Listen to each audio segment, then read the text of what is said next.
Hello viewers, in this tutorial I'll show you how to fix WhatsApp you have reached your monthly limit of new set messages. See details. So let's see the step.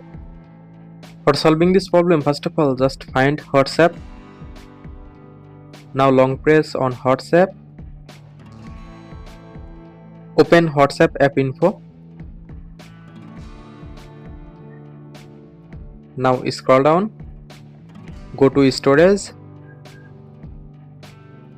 Click on clear cache. Now go back.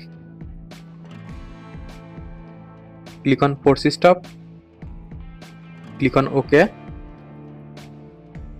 Now go back to home screen. Go to Play Store. Click on search bar and search WhatsApp.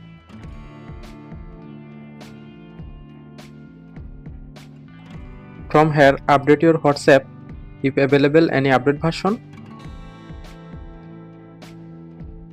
After completing update process, now restart your phone. After following all steps, now I hope your problem solved successfully.